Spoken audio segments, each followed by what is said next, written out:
इस वीडियो में आचार्य रामचंद्र शुक्ल द्वारा संपादित भ्रमर गीत सार, सूरदास द्वारा लिखित भ्रमर गीत सार का पद क्रमांक 29 की हम चर्चा करने वाले हैं। इस पद का जो प्रसंग है, जहाँ पर उद्धव ने संदेश में कहा था कि कृष्ण को तुम पंचभौतिक पुतला न मानकर परब्रह्म समझो, वही ब्रह्म वास्तविक कृष्ण है जो पूर्ण और सर्वव्यापक हैं।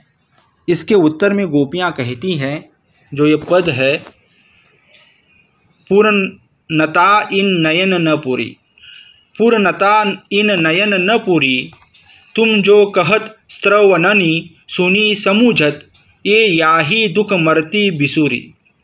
हरि अंतर्यामी सब जानत, बुद्धि विचारत बचन समूरी। वही रस रूप सागर निधि क्यों, मणि पाए खवावत धूरी। रहरे कुटिल चपल मधु लंपट, कितव संदेश कहत कटुकूरी। कहाँ मुनि ध्यान कहाँ ब्रज युति, कैसे जात कुलिस करी चूरी। देखू प्रगट सरिता सागर सर शीतल सुभग स्वाद रुचि रूरी। सूर स्वाति जल बसे जी चातक, चित लागत सब झूरी। इस पद में गोपियाँ जो उद्धव ने गोपियों को उद्धव जो कहते हैं कि उद्धव ने अगम्य अपार अनिवासी ब्रह्म की पूर्णता का श्रेष्ठत्व प्रतिपादित करते हुए गोपियों से उसे ग्रहण करने को कहा था। और इस प्रसंग में गोपियाँ जो हैं उद्धव को जवाब देती हैं। वो कहती हैं, उद्धव, तुम्हारे उस सर्वशक्तिमान ब्रह्म की पूर्णता हमारे इन नेत्रों को तो रुचिकर लगी नहीं, तो तुमने जो बखान अपने ब्रह्म का किया है वो हमें रुचिकर नहीं लगा है। आपने ब्रह्म की जो महत्ता बताई है, कानों से सुनकर उस पर हम विचार करती हैं, क्योंकि वह ब्रह्म अरूप है, इसलिए नेत्र आराध्य की रूप माधुरी के अभाव से दुखित होकर बिलक बिलक कर छटपटाते हैं। आपने कहा कि ब्रह्म घट घट वासी है।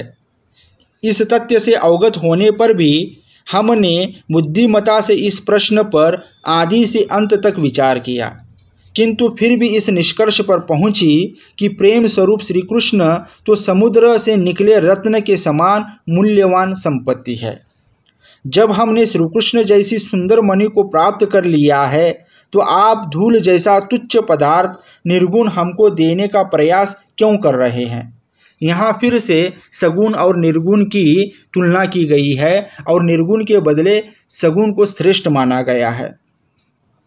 वे भ्रमर के माध्यम से उद्धव की भ्रष्टना करती हुई कहती हैं कि हे मधुलोभी नीच, तू अपनी इस बकवास को बंद कर, तू अपनी इस बकबक को बंद कर, तू छली है, इसलिए निर्दयतापूर्ण कटु संदेश कह रहा है।